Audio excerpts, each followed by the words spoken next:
Nós vamos tratar aqui hoje de um tema que é um tema histórico, mas que ao mesmo tempo ele tem uma importância muito grande para a situação política que nós estamos vivendo nos dias de hoje, né? O tema é a luta entre dois setores da classe dominante, da burguesia. Um setor nacionalista, representado pelo varguismo, pelo presidente Getúlio Vargas, e um setor ligado ao imperialismo, ou seja, ao capital estrangeiro, às potências estrangeiras que procuram dominar política e economicamente o Brasil, desde aquela época, desde antes daquela época até hoje. E nós temos aí, né, nesse caso que nós vamos estudar, um exemplo importante do funcionamento de todas as classes sociais em luta em situações como essa, né? Queria chamar a atenção logo de cara na palestra para a semelhança com os dias de hoje, onde nós temos também uma crise no interior da burguesia, dois setores da burguesia em luta, né? Nós podemos ver isso na eleição. De um lado nós temos aí o governo do PT, da senhora Dilma Rousseff, e dois candidatos de direita, que são o Aécio Neves, do PSDB, e um candidato ainda mais direitista do que o PSDB, que é a candidata do PSB, Marina Silva, que responde diretamente a bancos internacionais, etc. e tal. Nós vemos aí uma série de fatos que nós vamos ver na origem nessa crise de 1954. Bom, antes de entrar na crise de 54 propriamente dita, vamos relembrar aqui um pouquinho da história do Brasil, os acontecimentos que antecederam essa crise de 1954. Primeiramente, nós temos que entender que a crise toda tem a sua origem na Revolução de 30, a revolução que derrubou o que era chamado de República Velha, o governo das oligarquias rurais, em particular da oligarquia do café, que entrou em colapso depois da crise de 1929 e foi derrubada por um movimento político dirigido pelos militares brasileiros, que ficou chamado como Revolução de 30, né? A Revolução de 30 levou Vargas pela primeira vez ao governo. Então, o que aconteceu? Esse primeiro governo Vargas, ele foi um governo que enfrentou toda uma série de contradições, né? Ele vai entrar em crise e depois o próprio Vargas vai organizar um golpe de Estado e estabelecer um outro tipo de governo que vai ser conhecido como Estado Novo, um governo de tipo fascista no Brasil, ao estilo da Alemanha nazista, ao estilo da Itália fascista e tudo mais. Então, nós vemos aí, já logo de cara, que Vargas já tinha duas feições diferentes. Primeiro, ele encabeça um movimento de tipo revolucionário, nacionalista, democrático, contra a oligarquia da República Velha, os latifundiários da República Velha. Em segundo lugar, ele encabeça um governo de extrema-direita, né? Um governo que prendeu, reprimiu, colocou toda a esquerda na ilegalidade, fechou os jornais, aboliu o parlamento, né? Fechou o Congresso. É o único período na história do Brasil em que o Congresso esteve fechado de maneira permanente e definitiva. Então, nós temos uma pessoa, já nesses dois governos fica evidente, que encarna na sua personalidade política, na sua ação política, diferentes etapas e diferentes maneiras de agir da burguesia. E isso aí, como nós vamos ver, vai ser mais acentuado ainda em 1954, porque Vargas vai se eleger pelo voto popular pela primeira vez e vai levar adiante um governo extremamente democrático, o oposto do governo que ele havia organizado em 1937. Então, antes de qualquer coisa, nós precisamos aqui de uma explicação para essas mudanças, né? Como é que a pessoa encabeça uma revolução democrática e nacionalista, se transforma num governo fascista e depois volta como um governo democrático? Tudo isso daí é importante ter uma explicação. Vargas, ele foi um elemento da oligarquia dissidente do Rio Grande do Sul, na República Velha. Da parte mais moderada da oligarquia dissidente. Ele foi um membro dessa oligarquia, mas ele era um opositor muito moderado. Ele fez parte do último governo da República Velha como ministro das Finanças, quer dizer, um cargo importantíssimo que mostra que ele fazia parte do esquema político geral do país. Em 1930, quando o governo da República Velha, o governo do presidente Washington Luiz, desaba, Vargas é levado ao governo como parte de uma aliança entre os setores dissidentes da oligarquia e os setores da burguesia industrial brasileira. A partir daí, a burguesia industrial ela começa a ter uma preponderância no cenário nacional sobre a oligarquia, que entra em colapso efetivamente. Em São Paulo, nos estados mais importantes, a burguesia industrial assume a dianteira do processo político. E Vargas acaba se transformando, né, num representante moderado dessa burguesia. Durante o governo do Estado Novo, que foi um governo, nós podemos dizer assim, para usar a frase do Trotsky, um governo semifascista, Vargas procurou levar adiante uma série de projetos do interesse da burguesia nacional em aliança com o imperialismo. Por exemplo, é no Estado Novo que Vargas constrói, né, é uma proeza do governo dele, levando-se em conta todas as condições políticas, a famosa indústria siderúrgica de Volta Redonda, a Companhia Siderúrgica Nacional de Volta Redonda, a primeira indústria siderúrgica do Brasil, que era uma indústria fundamental para que se pudesse construir uma infraestrutura industrial do Brasil. Ele não faz isso daí através de uma luta revolucionária contra o imperialismo, mas ao contrário. Ele faz isso daí através de um jogo de negociação e de pressão com o imperialismo. Ele acaba, um dos episódios da construção de Volta Redonda, é que ele firma um acordo com os norte-americanos de permitir aos norte-americanos estabelecerem uma base aérea em Natal, durante a Segunda Guerra Mundial, em troca de que eles dessem a tecnologia necessária para construir a Companhia Siderúrgica Nacional de Volta Redonda.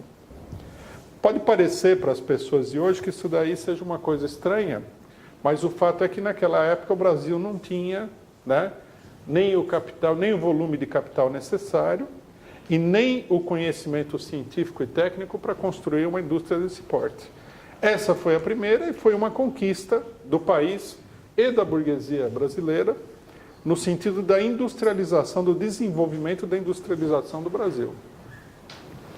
Então a gente vê, né, que já no Estado Novo, um governo de tipo fascista, o governo Vargas governava, pelo menos em parte, num pacto político, num compromisso que se estabeleceu aí, para os setores industriais da burguesia brasileira, especificamente os setores industriais, porque a indústria siderúrgica é uma indústria de base, é uma indústria de infraestrutura necessária para qualquer tipo de empreendimento industrial. Sem siderurgia própria é difícil esse desenvolvimento industrial. Bom, Vargas manobrou aí o quanto ele pôde nesse governo dele, o Estado Novo, entre a Alemanha nazista, a Itália fascista e os Estados Unidos, que pressionavam ele de todos os lados. Finalmente, ele, percebendo que a balança dos acontecimentos se inclinava para os norte-americanos, ele acabou procurando uma aliança com os norte-americanos para se manter no poder.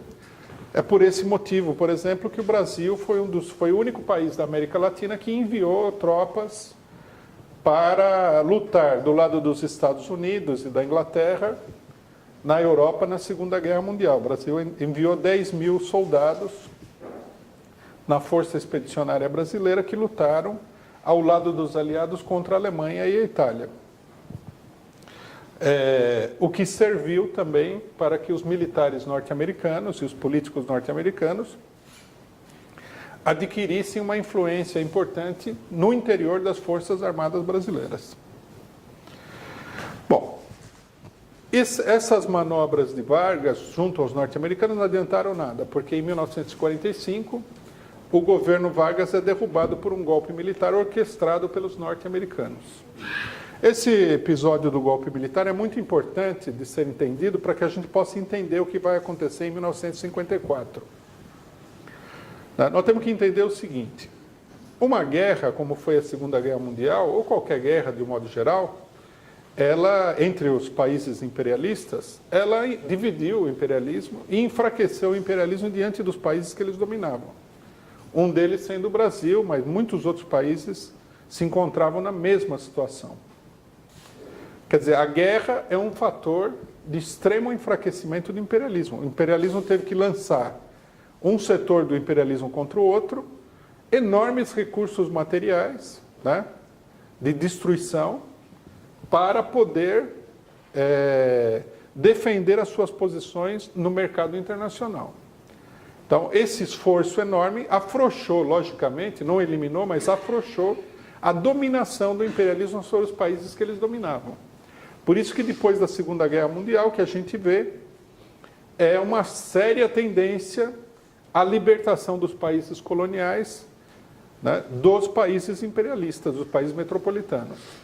Então nós temos aí, por exemplo, a libertação da Índia em 1949, nós temos a Revolução Chinesa, que tem o mesmo sentido. Nós vemos aí governo nacionalista em vários países, como o caso do Egito, por exemplo, uma importante situação, como o caso do Irã e tudo mais. Diante dessa situação, quando termina a guerra, quando o imperialismo consegue colocar em ordem a economia internacional, depois de várias reuniões e acordos internacionais para estabilizar a economia, ele decide colocar a casa em ordem do ponto de vista político, ou seja, eliminar os governos que representavam uma oposição, por moderada que fosse, aos interesses imperialistas em vários países, né? Quem vai encabeçar essa operação de eliminação dos governos imperialistas, dos governos nacionalistas nos países dominados, é os Estados Unidos, são os Estados Unidos. Vai ser criada uma organização que todo mundo vai ficar conhecendo, uma organização tenebrosa, que se chama CIA, né? A Central de Inteligência Americana. Uma organização de espionagem cuja função principal era organizar a infiltração nos países dominados pelos Estados Unidos e principalmente organizar os golpes de Estado contra os governos eleitos nesses países, né? São colocados dois irmãos, né? Os irmãos Allen são colocados à frente da CIA e à frente do Departamento de Estado norte-americano, que é o comando da política externa imperialista norte-americana. E eles inauguram essa política com uma série de golpes de Estado. Mas o golpe mais famoso, né, que inclusive está dando lugar hoje em dia a uma controvérsia, é o golpe no Irã contra o governo nacionalista do primeiro-ministro Mossadegh, que se dá, né, pela disputa, pela tentativa dos norte-americanos de tomar conta do petróleo iraniano. Hoje em dia, por exemplo, o governo iraniano está processando os Estados Unidos pela derrubada desse governo, porque ficou provado por uma série de documentos que foram eles que derrubaram o governo constitucionalmente eleito do Irã em 1954. Aí eles colocaram o Shah do Irã, que levou adiante um governo repressivo durante décadas naquele país, né? Já em 1945, os norte-americanos tinham derrubado o governo na Argentina, né? E tinham tentado impedir que o setor nacionalista, liderado pelo general Perón, assumisse o governo nas eleições de 1945. a eleição se polariza extraordinariamente e o próprio Perón denuncia que contra ele está o bloco capitaneado pelo embaixador norte-americano na Argentina chamado Braden, né? Spruill Braden, um agente das conspirações norte-americanas em toda a América Latina, o centro da conspiração. Esse mesmo Braden, embaixador norte-americano, ele vai tramar a derrubada do governo de Getúlio Vargas no Brasil, em nome de que era um governo ditatorial, que precisava ser derrubado para glorificar aí a democracia, né? Na altura que eles derrubam o governo Vargas, Vargas já tinha chamado uma Assembleia Constituinte, já tinha liberado os partidos, já tinha acabado com toda a Constituição ditatorial, quer dizer, já não era mais uma ditadura, já se encaminhava para um governo constitucional, porque ele percebeu que o calcanhar de Aquiles dele era justamente a ditadura. Mas isso não adiantou nada, o governo norte-americano, através desse embaixador, derruba o governo Vargas no Brasil. Então, nós temos que entender que o pano de fundo de toda a crise é o seguinte: os norte-americanos e os ingleses, alemães, etc., mas principalmente os norte-americanos, que são o país mais sólido do imperialismo naquele momento, eles querem reverter a situação criada pela guerra, onde o enfraquecimento do imperialismo tinha levado a governos que defendiam, de uma maneira ou de outra, os interesses das burguesias nacionais dos países atrasados. Bom, quando a gente fala em burguesia nacional, nós temos que entender também o seguinte: a burguesia nacional ela é fraca diante do imperialismo. O imperialismo é uma força colossal, gigantesca. Vocês podem ver que, quando há esses golpes de Estado, como aconteceu no golpe de 64, o imperialismo domina boa parte dos partidos políticos daquele país, a imprensa, né, as autoridades, as forças armadas. Para você fazer isso daí, sendo uma força exterior ao país, inclusive, você precisa ter um poder extraordinário, que é o poder que o imperialismo efetivamente tem. Então, o que acontece? Os governos nacionalistas, eles tendem a ser governos com um apelo à mobilização popular. Eles fazem concessões pequenas, na sua maioria, né, aos trabalhadores, aos camponeses, ao povo, para conseguir apoio, principalmente eleitoral, apoio político, para dar sustentação aos seus governos. Então, Vargas, por exemplo, quando ele volta em 1954, ele vai usar, né, a presença que ele tem dentro dos sindicatos e as concessões que ele havia feito à classe operária. Em parte, essas concessões eram fruto da necessidade. Vargas vai estabelecer a CLT, a Consolidação das Leis do Trabalho, onde ele vai estabelecer os direitos dos trabalhadores de uma maneira estável. Ao mesmo tempo, ele vai aprisionar os sindicatos porque ele quer controlar os trabalhadores para que os trabalhadores sirvam aos seus objetivos políticos. E todas essas forças nacionalistas são assim, como o PT hoje. O PT estabeleceu o Bolsa Família, estabeleceu projetos aí, Minha Casa Minha Vida, projetos da universidade, que é para conseguir o apoio de determinados setores da população para o seu governo, que é ameaçado por forças muito superiores à do próprio PT e dos setores burgueses que apoiam o PT. Bom, com base nisso daí, né, em 1954, depois de um governo muito direitista, que é o governo Dutra, não vou entrar aqui no mérito do governo Dutra, o Vargas, ele se decide a se lançar, ele faz um mistério muito grande durante um longo período, e ele se decide a se lançar candidato em 1954 para concorrer às eleições presidenciais. Né? Para a gente ter uma ideia de tudo que vai acontecer depois, é importante lembrar uma frase do principal partido de oposição e do principal líder da oposição, que era o senhor Carlos Lacerda, lançada quando Vargas começa a insinuar que ele vai participar das eleições. O Carlos Lacerda, um político do Rio de Janeiro, ele diz o seguinte: o senhor Getúlio Vargas, senador, não deve ser candidato à presidência. Candidato não deve ser eleito. Eleito não deve tomar posse. Empossado devemos recorrer à revolução para impedi-lo de governar. Quer dizer, essa aí é a declaração inicial do imperialismo diante do governo Vargas. Quer dizer, não pode terminar o governo. Tem que ser derrubado por um golpe militar. Quando ele fala em revolução aqui, nós temos que entender que ele está falando de um golpe militar, né? E é efetivamente isso que vai acontecer. Então, primeiro, desfazendo alguns mitos que vão aparecendo aí, agora está os 60 anos do Vargas, muita gente comenta, e muita gente vai explicar que o golpe foi uma coisa acidental, porque aconteceu isso, aconteceu aquilo. Essa frase aqui mostra que o golpe foi planejado antes da eleição que levou Vargas ao poder.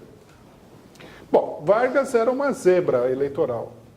Pelo menos assim pensava toda a burguesia brasileira, né? Achavam que ele não conseguia se eleger. Então, o que acontece? Quando começa a campanha eleitoral, Vargas percorre o Brasil, fazendo comícios, etc. e tal, e o que acontece é que ele é recebido entusiasticamente por todos os lados onde ele vai, né? Um repórter da maior rede de imprensa da época, que era o equivalente do que seria hoje a Rede Globo, os Diários Associados, falou para o chefe dos Diários Associados, né, o Assis Chateaubriand, que o Vargas ia se eleger. Ele estava, onde ele passava, não é que o povo apoiava, havia um entusiasmo delirante pela candidatura do Vargas.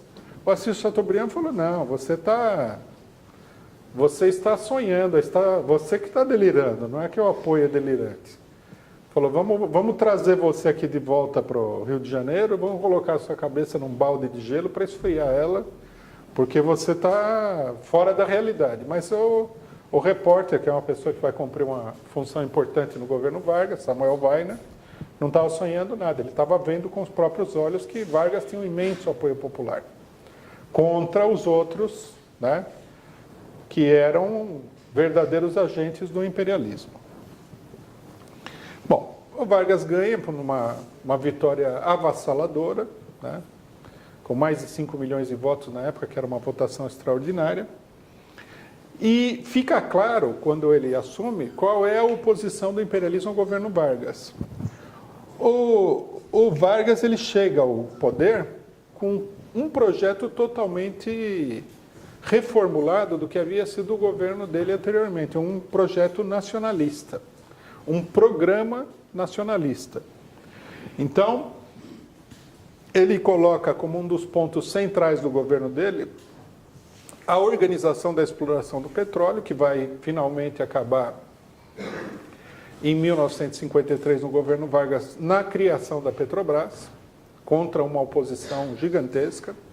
Nós vamos falar um pouquinho disso daí. Ele elabora o projeto da Eletrobras, que era um projeto de estender a rede elétrica nacional e a construção de fontes geradoras de energia elétrica através das hidrelétricas por todo o país para permitir o crescimento industrial do país.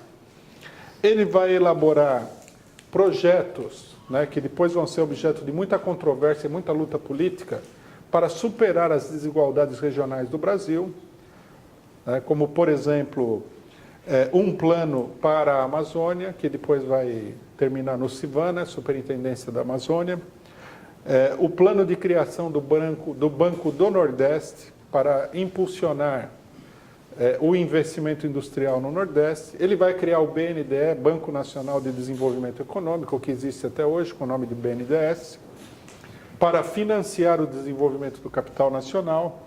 Ele vai fazer um projeto que diz respeito ao carvão para ampliar a indústria siderúrgica nacional e muitos outros planos menores políticos e administrativos. Quer dizer, o governo Vargas, o segundo governo Vargas, ele já chega com a intenção de lançar um amplo programa de desenvolvimento econômico que atendia os interesses da burguesia nacional. E esse plano era justamente o motivo pelo qual o Carlos Lacerda, a UDN e outros setores direitistas não queriam que Vargas tomasse posse. Logicamente que, como acontece hoje, como acontece sempre, ninguém falava que eles não queriam que o Vargas tomasse posse por causa da nacionalização do petróleo, por causa da criação da Eletrobras, por causa do desenvolvimento do Nordeste. Eles falavam que não queriam que ele tomasse posse porque ele tinha sido um ditador e eles eram pessoas muito democráticas, que ele era corrupto e eles eram pessoas muito honestas, né? Vocês podem notar, no caso da campanha que eles elaboraram, a campanha que se faz hoje contra o governo do PT. Né? A campanha famosa da corrupção. É uma marca, nós temos dito isso inúmeras vezes, é uma marca registrada da direita. A campanha sobre a corrupção do governo Vargas era uma campanha extraordinariamente grande. A imprensa martelava aquela campanha incansavelmente, mas o fato é que eles não estavam contra nenhuma corrupção verdadeira ou falsa. Eles estavam mesmo contra o plano nacionalista do governo Vargas. Bom, o governo evidentemente, ele é hostilizado pela oposição de todas as maneiras, incansavelmente, durante um longo período. Mas ele se sustenta porque ele tem o apoio de um setor da burguesia que está interessada nesse projeto dele, de uma parcela das Forças Armadas, e principalmente ele tem um amplo apoio na classe trabalhadora brasileira. Né? Aí o que acontece? Em 1953, né, a situação econômica leva os trabalhadores a uma greve, que é uma greve histórica no Brasil. A greve dos 300 mil em São Paulo, em 1953. É uma greve que é deflagrada por inúmeros sindicatos que se unificam no final do ano, em outubro, novembro de 1953, e lançam essa greve extraordinária, uma greve poderosíssima. O governo é obrigado a manobrar com a greve e acaba sendo também forçado, pela sua própria natureza política de classe, a impor uma derrota a essa greve. E impõe a derrota a essa greve. A greve, logicamente, ela não foi produto simplesmente da crise econômica, ela foi também, numa certa medida, estimulada pela própria oposição, que fazia muita agitação contra o governo. Mas acontece o seguinte, um governo nacionalista depende do apoio ativo das massas populares. A derrota da greve, o conflito do governo com a greve, por mais que o Vargas procurasse evitar o enfrentamento com a greve, enfraquece o governo Vargas. E esse é o sinal que todas as organizações, todas as forças políticos golpistas esperavam para lançar uma ofensiva para derrubar o governo Vargas, o mais rapidamente possível. Eles sabiam também o seguinte, que eles tinham que derrubar o governo, você vê que isso é 1953. O mandato do governo terminava em 1955, onde tomaria posse o outro governo no final do ano. Então, para que derrubar um governo em final de mandato? Porque eles queriam evitar também que o sucessor do Vargas fosse uma pessoa que, de uma maneira ou de outra, desse continuidade à política dele. Quer dizer, eles queriam um golpe militar. Aí começa uma enorme ofensiva, aumenta a ofensiva desses setores contra o Vargas. O primeiro alvo da ofensiva é justamente a questão do petróleo.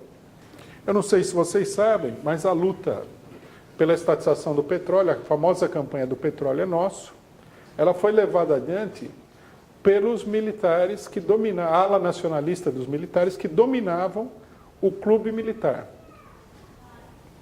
Esses generais, eles levantam todo um projeto, todo um programa do petróleo, que é um programa ainda à esquerda do governo Vargas. E eles lançam a campanha de rua, uma enorme campanha de rua que participam estudantes, operários, partidos de esquerda, etc. e tal, em favor da estatização do petróleo.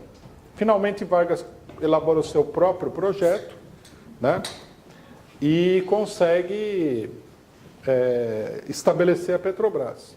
Isso leva a uma crise enorme no meio dos militares, né, que acabam derrubando a direção nacionalista do clube militar justamente por causa da questão do petróleo. É uma espécie de mini-golpe militar dentro do aparato do Exército.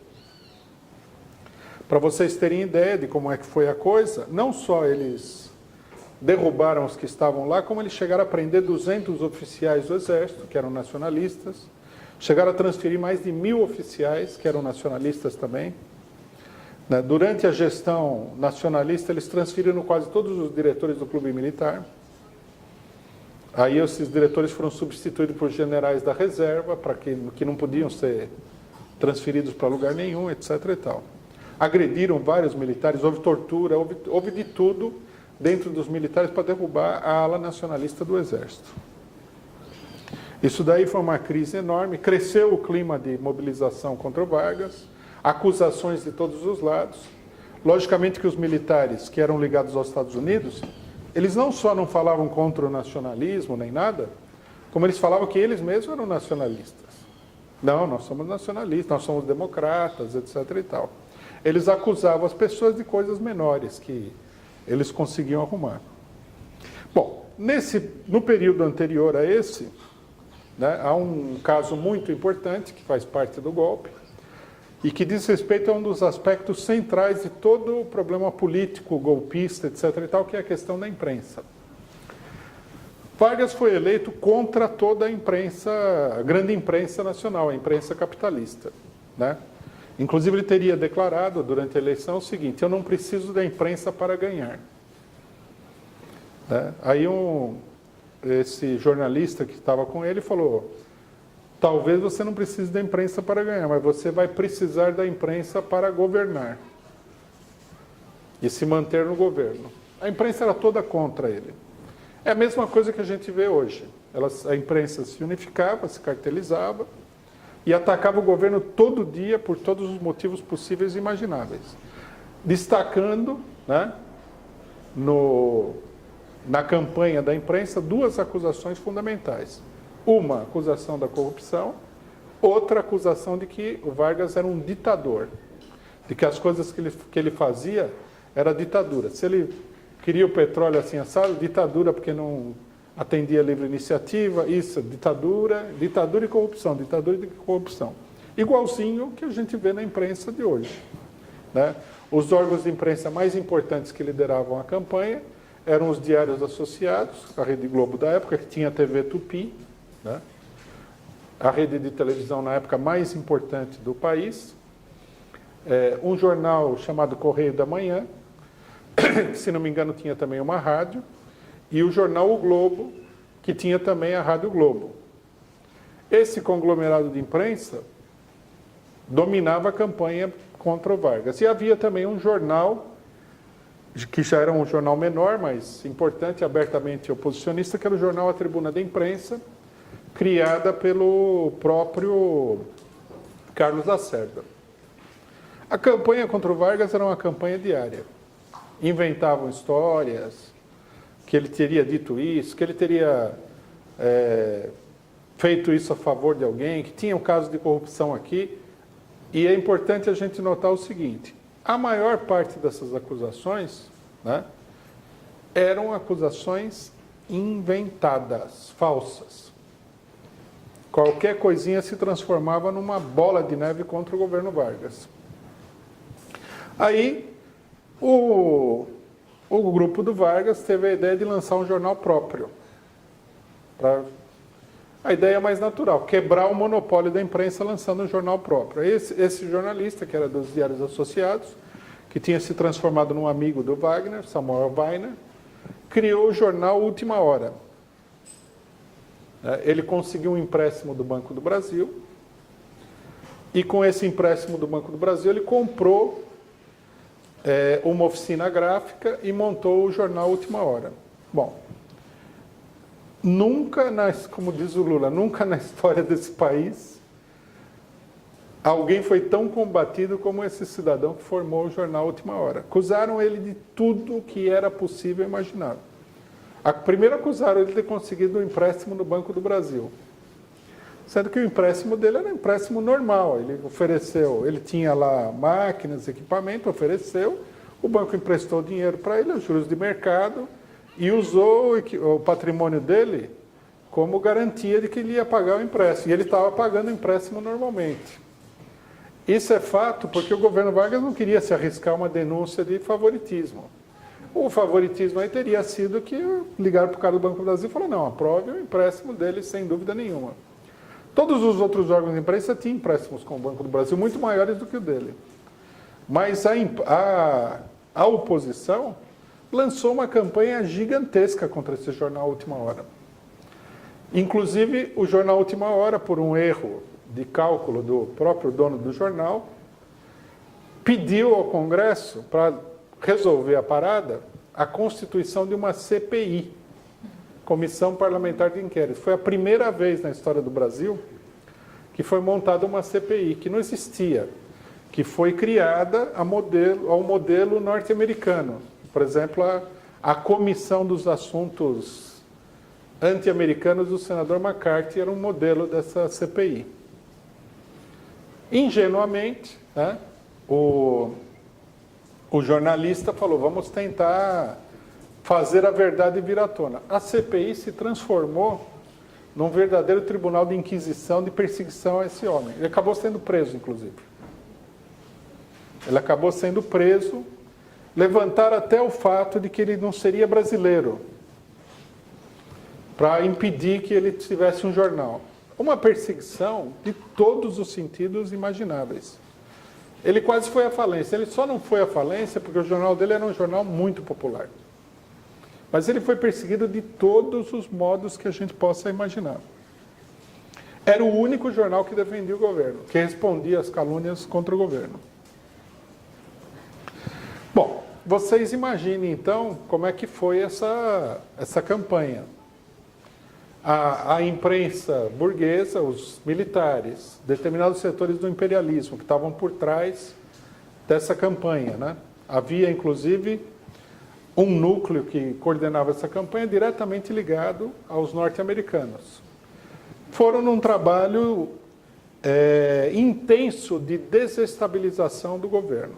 Uma coisa que a gente precisa dizer aqui é o seguinte, que o governo Vargas, longe de ser um governo ditatorial e tudo mais, ele tinha uma característica que é comum a esses governos nacionalistas. Ele era um governo que tinha jogado todas as fichas na conciliação de classes, inclusive na conciliação com o imperialismo.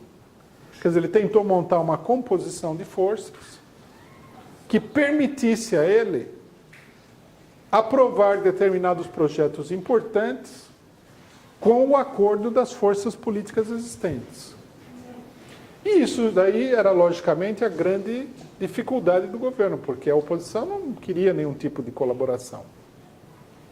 Então o governo foi ficando cada vez mais acuado. Ele não tomava nenhuma medida drástica contra a oposição, ele buscava o acordo permanentemente. A política dele era buscar o acordo. Isso daí vai levar ao golpe militar.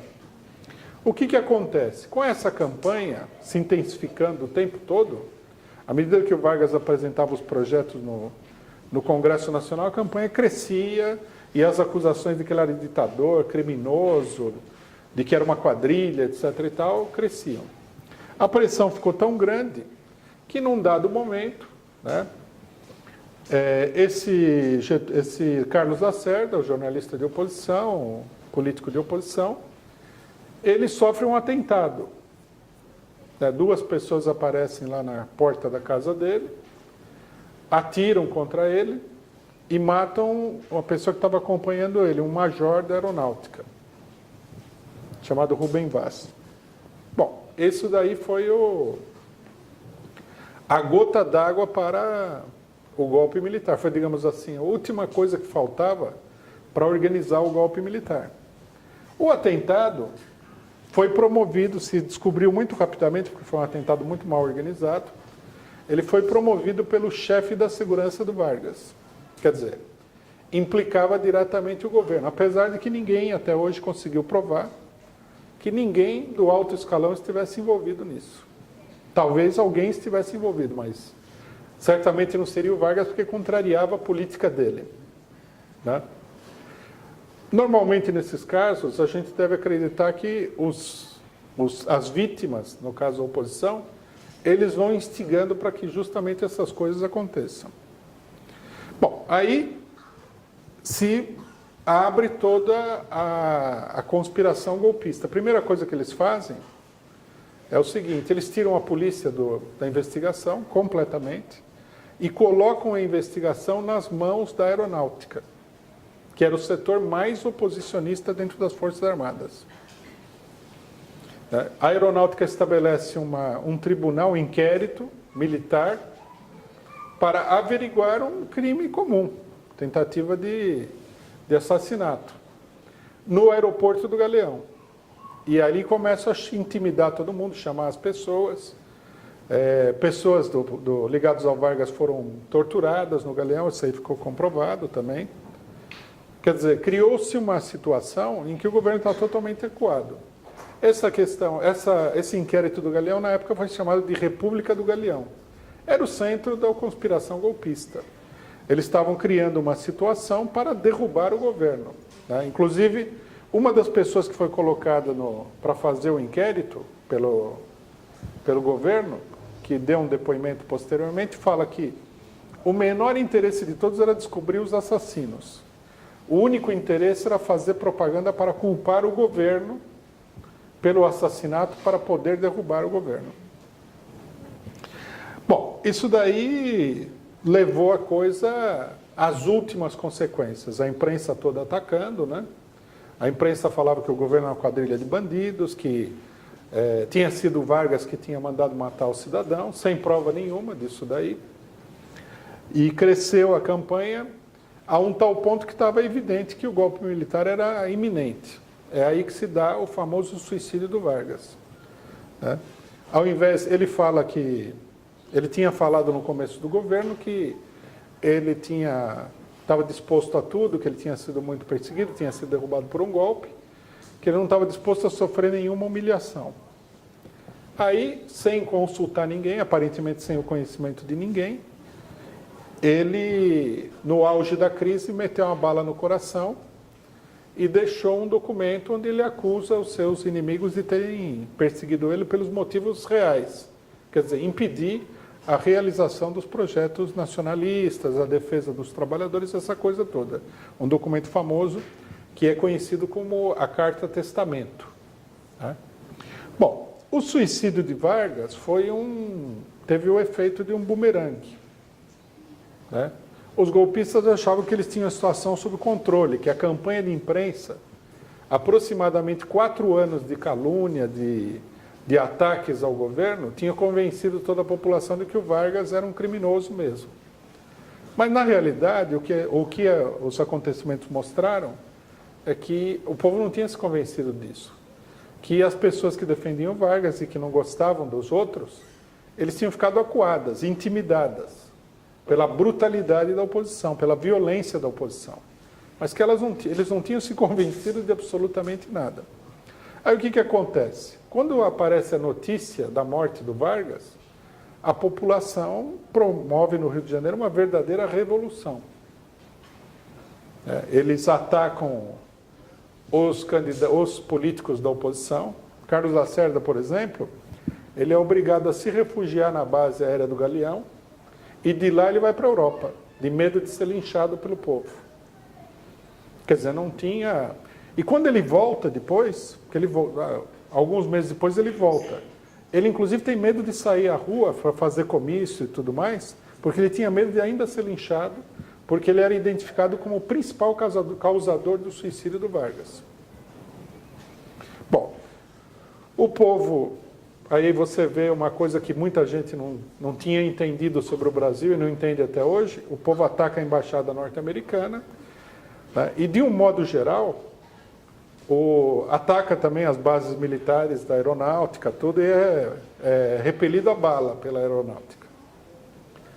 E tudo que tinha o símbolo norte-americano, que tinha vermelho, azul e branco, que a população encontra, eles vão depredando. Depredam as sedes da UDN, o partido de oposição, né? É uma revolução, uma explosão revolucionária do povo. Uma coisa interessantíssima que acontece também é o seguinte: no dia da morte do Getúlio Vargas, nenhum jornal consegue circular. A população do Rio de Janeiro não deixa que os jornais circulem, porque eles entendem que, né, os principais causadores do suicídio do presidente da República tinham sido a imprensa. Jornal o Globo, tudo, são atacados esses jornais. O único jornal que circula no dia da morte do Vargas é a Última Hora. A Última Hora circula com uma manchete, é uma história até interessante, que é a seguinte. A Última Hora tinha recebido do próprio Palácio do Catete, que era o Palácio do Governo no Rio de Janeiro, a informação de que o Vargas tinha dado uma declaração e eles queriam que fosse colocada no jornal, que é o seguinte: só saio daqui morto. Então eles mandaram fazer a manchete do jornal assim, só saio morto. Mas ninguém sabia que ele estava pensando em se suicidar. Aí quando o jornal estava entrando na impressora, eles recebem a notícia de que o Vargas tinha se suicidado. Então ele colocou assim: ele cumpriu a sua palavra, aspas, só saio daqui morto. E só circulou esse jornal com essa manchete. Foi uma situação que desmontou completamente a tentativa de golpe militar. Quer dizer, os militares tinham se preparado para tomar o governo e eles foram obrigados a recuar dessa tentativa. Ao invés disso, deram posse ao vice-presidente da República, que era o Café Filho. O governo do Café Filho, ele incorpora, a gente vê qual era o sentido do golpe, ele incorpora todos os elementos da direita. Né? O brigadeiro Eduardo Gomes, que tinha sido candidato da direita, o general Juarez Távora, que tinha sido candidato da direita, o economista Eugênio Goodin, que era o economista da Escola de Chicago no Brasil na época, né, pai de todos os monetaristas brasileiros, como Roberto Campos. E eles começam, nesse governo, a tentar desmontar tudo que havia sido feito pelo Vargas. Né? Procuram bloquear a lei da Eletrobras, procuram modificar a lei da Petrobras, abrem uma série de setores para a entrada do capital estrangeiro. Vargas tinha feito uma lei de remessa de lucros. Eles tratam de atacar essa lei de remessa de lucros, que limitava o poder do capital estrangeiro de mandar lucros para o exterior e tudo mais. Só que o que acontece é o seguinte: o objetivo deles não era apenas ter um curto período de governo, né? O governo tinha menos de um ano de governo pela frente, mas era se consolidar no poder. Já não tinham conseguido dar o golpe militar. Então eles começam a organizar um segundo golpe. Eles tentam impedir as eleições, não conseguem. A primeira tentativa de golpe. Nas eleições, acontece o inevitável. Ganha um candidato nacionalista, que é o Juscelino Kubitschek. Uma pessoa que era um aliado meio firme do Vargas dentro do PSD, em Minas Gerais. Bom, com a vitória do Juscelino, eles olham e falam assim: bom, agora perdemos tudo. Então, eles tentam dar um golpe no sentido de impedir que o Juscelino tome posse. E isso começa uma segunda articulação golpista. Essa segunda articulação golpista, ela acaba sendo desmantelada pelo próprio Exército. Uma ala nacionalista do Exército depõe o governo, né? O Café Filho havia se licenciado e havia subido o presidente do Congresso, Carlos Luz. Eles depõem o governo, colocam o outro presidente do Congresso, que havia substituído aquele, Nereu Ramos, e um mês depois dão posse ao Juscelino Kubitschek. Quem encabeçou esse golpe foi o general Lott, que era considerado um militar imparcial, apolítico, né? E isso daí é o fim da crise, né? A posse do Juscelino Kubitschek. Bom, diante disso, é importante a gente tirar algumas conclusões, né? Para a gente ver como é que é a coisa. Eu queria começar citando um trecho aqui do PCB, né? Como é que o PCB via o governo Vargas no auge da ofensiva golpista? O PCB é um partido de esquerda. Eles diziam o seguinte: o atual governo brasileiro é um instrumento servil dos imperialistas norte-americanos. Quer dizer, isso daqui foi em dezembro de 1953, 8 meses antes do governo ser derrubado pelos norte-americanos. E no meio de uma campanha virulenta, venenosíssima, dos agentes norte-americanos dentro do país. Aí eles dizem: é por seu intermédio que os monopolistas yankees saqueiam o país e exploram o nosso povo. O governo de Vargas tudo faz para facilitar a penetração do capital americano em nossa terra, a crescente dominação dos imperialistas norte-americanos e a completa colonização do Brasil pelos Estados Unidos. As leis do país são interpretadas ao sabor dos interesses dos magnatas americanos ou modificadas segundo os desejos e as ordens da Embaixada dos Estados Unidos. A política externa do governo Vargas é ostensivamente ditada pelo Departamento de Estado norte-americano, sendo a delegação brasileira na ONU mundialmente conhecida por sua atuação subserviente ao governo dos Estados Unidos. As ordens dos imperialistas americanos são transformadas pelo governo de Vargas em leis do país, sempre com o objetivo de tornar mais fácil aos monopolistas americanos o assalto às riquezas nacionais e a exploração redobrada do nosso povo. Bom, e aí vai, né, uma longa dissertação sobre o tema de que Vargas era um governo totalmente submisso aos norte-americanos. Uma confusão total e completa. Na realidade, o governo Vargas era um governo nacionalista, que, logicamente, na medida em que ele tinha sido eleito e que ele queria realizar as suas propostas, o seu programa, pela via parlamentar e democrática, ele tinha que conciliar com todos os setores e tudo mais. A conciliação, que era, logicamente, a debilidade do governo nacionalista e da burguesia nacional diante do imperialismo, é transformada numa subserviência total do governo nacionalista ao imperialismo. Uma confusão absurda. Tá? Por isso também a classe operária brasileira, não só ela ficou desorganizada nesse momento para reagir ao golpe, como quando ela reagiu ao golpe, ela reage também de uma maneira desordenada, não tem direção. Porque o próprio partido do Vargas não chama os trabalhadores à rua para defender o governo. Acho que nem o Vargas acreditava que os trabalhadores pudessem efetivamente defender o governo contra o golpe pró-imperialista dos militares. Né? Uma outra parte da esquerda apoiava a ala direita, ostensivamente, em nome da democracia, da honestidade, da ética, da luta contra a corrupção. Isso tudo é o que a gente vê no Brasil hoje. Nós temos um governo que é parecido com esse governo Vargas, governo ultramoderado, de esquerda, conciliador com o imperialismo, com a burguesia, o grande capital, que os imperialistas querem se livrar desse governo a todo custo, né? E há uma boa parte da esquerda que vê esse governo como sendo o governo da direita, como o PCB via o Vargas como sendo o governo do imperialismo, ou seja, o governo da direita. Exatamente uma réplica do que aconteceu em 1954.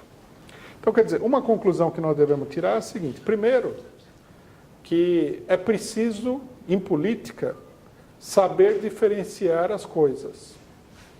Nós não podemos acreditar, e seria uma ingenuidade muito grande acreditar, que na política só existe preto e branco. Né? Na política, o número de tons de cinza é extremamente grande. Se você não consegue diferenciar esses tons de cinza e tudo mais, e definir cada força pelo seu verdadeiro valor, o que vai acontecer é o que aconteceu com o PCB em 1954. Você vai ficar a reboque da direita contra o povo. Não contra o governo, contra o povo. Porque o povo não aceitou. O povo era bem mais sábio, como a gente vê, do que os dirigentes do PCB, que eram políticos profissionais. Tá? Eles colocaram toda a imprensa de direita na clandestinidade na hora da morte do Vargas, agrediram todo mundo e atacaram inclusive as sedes do PCB. O que vai obrigar o PCB a mudar de política naquele momento. Esse é um dado muito importante. Essa é uma conclusão. Segunda conclusão é que só as pessoas que não conhecem nada da história do Brasil, não conhecem nada do mundo, podem acreditar nas campanhas da imprensa, que é um tema que se destaca aqui. O Vargas, era uma pessoa que tinha telhado de vidro, tinha sido ditador, fascistoide, etc. e tal. Mas qualquer pessoa inteligente, quando vê a imprensa né, com aquela artilharia pesada atacando uma pessoa, deve olhar e falar assim, por bom motivo não haverá de ser. Quando Vargas tinha sido ditador, a imprensa tinha apoiado ele. Ela só se lembrou que ele tinha sido um ditador a hora que ele não era mais ditador e estava defendendo o interesse nacional de forma democrática, digamos assim. Então, quer dizer, uma regra geral é, se se a imprensa está insistindo em A, com toda certeza o correto é B. É o oposto. Ninguém deve ir na onda de uma campanha de imprensa como essa. Terceiro, quando a imprensa começa com a campanha de maneira tão ostensiva contra um determinado governo, o que está por detrás dessa campanha é um golpe. Seja um golpe branco, seja um golpe militar, seja isso, seja aquilo, mas também a gente deve entender que golpe pode começar muito pequenininho e suave e termina numa coisa extremamente dura se houver resistência ao golpe. Quer dizer, nesse momento aqui, isso que eu queria chamar a atenção como conclusão principal, nós temos uma situação parecida com a situação de 1954, que é a seguinte. Quando a crise política esteve no auge, o imperialismo mundial foi obrigado a ceder uma série de coisas às propensões democráticas do povo que estava sublevado, né? Depois da Guerra do Vietnã, depois da crise de 1974, o imperialismo que tinha promovido mais de centenas de golpes no mundo inteiro, ele aparece aí como defensor da democracia, dos direitos humanos, da ecologia, das mulheres, dos negros, dos homossexuais, etc. e tal. Isso é, logicamente, toda uma fachada para se defender de uma situação difícil de ser administrada. À medida que a crise foi avançando e eles se sentem incapacitados de levar adiante a questão democrática, quer dizer, ganhar eleições e tudo mais, eles se voltam para o golpe. É isso que nós vemos na Venezuela, é isso que nós vimos em Honduras, né? É isso que nós vimos na Tailândia, é isso que nós vimos no Egito, em vários lugares. Quer dizer, nós estamos numa etapa em que o imperialismo percebeu que a única maneira de progredir é derrubar os setores que têm apoio popular. Vocês podem ver que a América Latina, muito mais do que na época do Vargas, está totalmente dominada por governos de esquerda, de várias colorações. Uruguai, Mujica, governo de esquerda. No Paraguai derrubaram o governo de esquerda. No Chile, governo socialista. Na Bolívia, Evo Morales. Na Venezuela, o chavismo. No Brasil, o PT. No Equador, Rafael Correa, de esquerda. El Salvador, esquerda. Quer dizer, muitos governos de esquerda que, se bem não sejam revolucionários, não atendem às reivindicações populares, nem nada disso, eles só dão aquela colherzinha de chá, vamos dizer assim, em pequenas questões, são governos que atrapalham os planos do imperialismo, que nesse momento são de impor uma política rigorosa da chamada austeridade, quer dizer, esfolar o povo para sustentar os capitalistas, abrir mercados, etc. e tal. Vocês viram aí que os dois candidatos de oposição ao governo, Marina Silva e Aécio Neves, a política deles o que é? É a política dos bancos internacionais. Os assessores econômicos dos dois candidatos são dois neoliberais bem radicais. Um trabalhou para o governo FHC e um outro, que é o Gianetti, é um direitista total. É evidente que a orientação do imperialismo é essa daí. O que vai acontecer na eleição? Não dá para saber, tem uma disputa muito grande, setores da burguesia se deslocando para lá e para cá.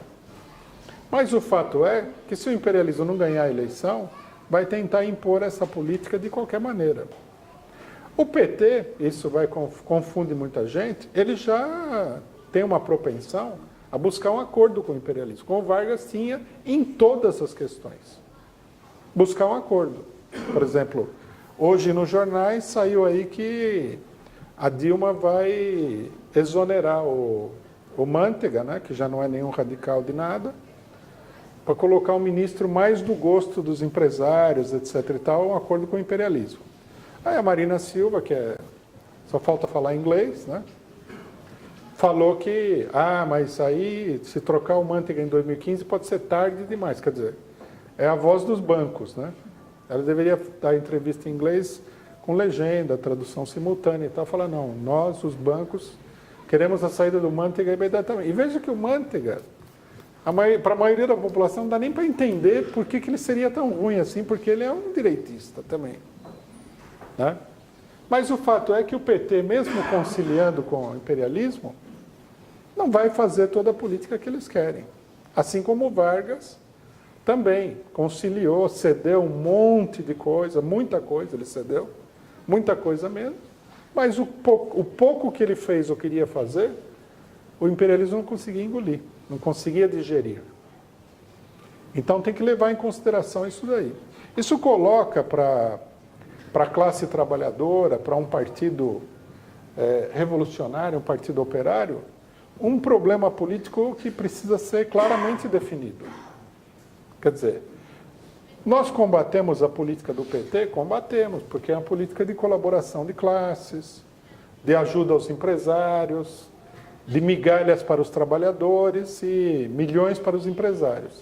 Uma política de contemporização com o imperialismo e tudo mais. Agora, nós devemos dizer por aí, nós devemos colocar no nosso planejamento estratégico da política, na nossa tática, a ideia de que o PT, a Dilma é igual ao Aécio e a Marina Silva? Não. Nós devemos dizer aos trabalhadores que a Dilma é igual aos outros? Não, não devemos dizer isso aí.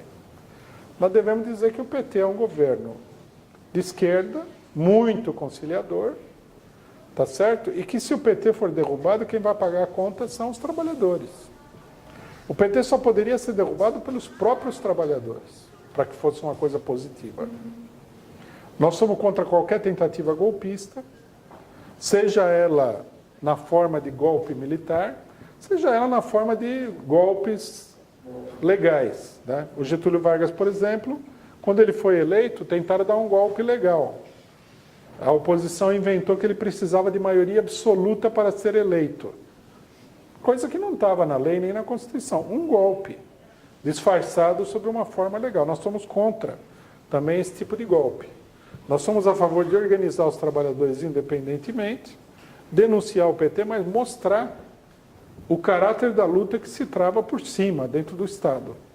Essa é a grande lição de 1954. O PCB, que tirou do bolso do colete a ideia de que o Vargas era um governo totalmente pró-imperialista, ele acabou do lado do imperialismo no golpe de 54 e quase que ele foi varrido do movimento operário pela classe operária. Ele só não foi varrido porque eles deram uma guinada muito rápida e eles passaram para o extremo, passaram a apoiar todos os governos nacionalistas, burgueses, a partir daí os que eles haviam dito que eram servos do imperialismo. Apoiaram o governo Juscelino Kubitschek, que era ainda mais moderado e contemporizador com o imperialismo do que o Vargas, ainda mais, né? Apoiaram o governo João Goulart e, inclusive, chegaram à conclusão de que o Exército não ia dar o golpe militar de 64 e afundaram o país todo no golpe militar de 64. Isso finalmente levou à liquidação do PCB. O PCB foi liquidado nos 10 anos que se seguem ao suicídio de Getúlio Vargas. Nesses 10 anos, o partido foi completamente destruído. Esse que foi, durante anos seguidos, o maior partido de esquerda dentro da classe operária brasileira. Então, quer dizer, é importante a discussão desse problema, porque ele oferece um modelo da política que o imperialismo está seguindo hoje, né? É importante assinalar, é um pouco óbvio, mas eu acho que é importante falar o seguinte, que quem está por trás das grandes articulações políticas no Brasil, embora não apareça nos jornais, é o imperialismo mundial. São os bancos mundiais, né? Eles agitam o exército, eles controlam a imprensa nacional, eles fazem toda a campanha, eles são o principal agente político por detrás disso tudo. Eles deram o golpe de 45, eles derrubaram o governo Vargas, eles dominaram o governo Dutra, eles pressionaram de todos os modos, tentaram impedir a posse do Juscelino. Depois, quando o Juscelino tomou posse, pressionaram o Juscelino de todos os modos, tentaram impedir a posse do João Goulart, depois do governo do Juscelino, não conseguiram e finalmente deram o golpe de 64. Quer dizer, a principal força política atuante no Brasil é o imperialismo estrangeiro, em primeiro lugar, logicamente, não só, mas em primeiro lugar, o imperialismo norte-americano. Bom, com isso, companheiros, eu vou encerrar aqui, vamos abrir para as perguntas. Eu gostaria de saber, né, se o atual governo ele tem o mesmo tipo de força que o governo do Getúlio Vargas tinha, né? Porque eu não fazia ideia que eles tinham a última hora.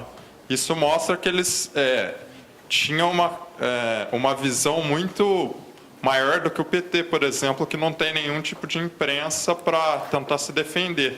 Além do que eles tinham a Voz do Brasil, né? Mas, por outro lado, também parece que o MST tem algumas organizações que provavelmente poderiam apoiar o PT, né?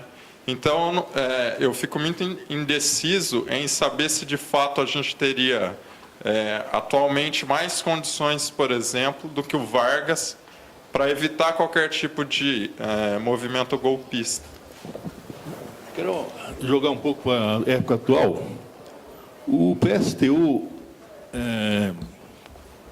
eu fui militante do PSTU até 2002, existia uma caracterização do que seria o Lula e tal, mas o Zé Maria, contra o desejo dos militantes, em 2002 ele apoiou o Lula. Hoje, está, pelo que eu vejo nos jornais, propaganda dele, é a mesma coisa ele caracterizar a Dilma, a Marina, como iguais. Será que o PSTU está fazendo a mesma política que fez o PCB, no caso do Getúlio? Eu queria lembrar o seguinte, que foi uma pergunta, saber a opinião do Rui em relação... Tem a biografia tal do Carlos Marighella, onde o autor cita duas ocasiões, um fato tal com o Prestes, que depois da intentona comunista, né, que dizia a polícia do Vargas invade o refúgio do Prestes e acha uma agenda com todos os nomes completos dos militantes na época. Aí, em 64, acontece a mesma coisa. Você tinha o costume tal de só, nas atas, só colocar o nome de guerra de cada companheiro. E ele tinha na agenda pessoal dele o nome completo de todos os militantes, e ele também não dá fim nesse documento de novo. Se repete a mesma coisa que aconteceu nos anos 30, se repete em 74. E no início, lá para o 62, quando... Castro coloca o Brizola como representante da Revolução Cubana, acusando Prestes e o PCB de traidores. Na sua opinião, para mim, a informação que eu tenho, são traidores e continuam sendo. Gostaria de saber a opinião do Rui. Bom, várias coisas, né? Primeiro, se o PT tem mais condições do que o Vargas. Eu acho que o que a gente tem que fazer aqui é destacar as diferenças que são muito importantes, que tem que ser levado em considerações na análise. Primeiramente, o movimento operário brasileiro é hoje muito maior e muito mais organizado do que na época do Vargas. As organizações sindicais são muito mais estruturadas, se desenvolveram muito mais do que na época do Vargas. Esse é um fator que tem uma diferença muito grande, que é muito importante. Inclusive, a gente vê que o governo do PT, ele, por exemplo, bem mais estável do que o governo Vargas, nesse sentido. O PT tem um apoio eleitoral muito grande, né? E a situação não é uma situação muito fácil para o golpe militar. Segundo, nós temos que levar em consideração também que o nacionalismo ele evoluiu. Isso é uma coisa que muita gente não entende e confunde essa evolução como... eliminando o problema da burguesia nacional e do nacionalismo. A burguesia nacional, ela passou pela experiência dos golpes militares. Então, ela, logicamente, hoje em dia, ela começa como um setor muito mais moderado do que era naquela época, que também começou também como um setor relativamente moderado. Vocês viram que a burguesia nacional ficou acuada com a política neoliberal, juntou-se a essa política, apoiou essa política numa série de aspectos, por incapacidade de se opor à política do imperialismo.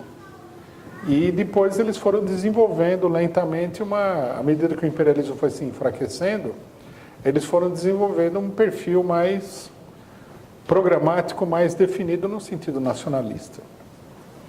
Então, quer dizer, essa moderação é também, num certo sentido, uma demonstração de fraqueza, né? Sobre o problema do jornal, isso mostra, eu não diria que mostra a fraqueza do PT ou dos outros órgãos, né?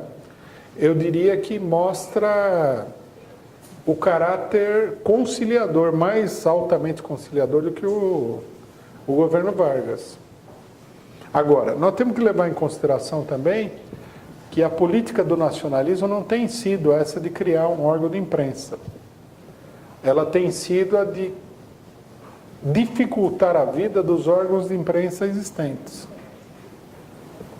Você vê a lei de meios de comunicação da Argentina. Um dos problemas que a burguesia vê no governo do PT nesse momento é justamente que o governo do PT está preparando aí uma lei dos meios de comunicação no Brasil. Eu acho que o problema é o caráter conciliador do PT. O PT criou uma rede de televisão nacional, mas não usa isso daí de uma maneira mais ostensiva, tem medo de usar em favor do governo.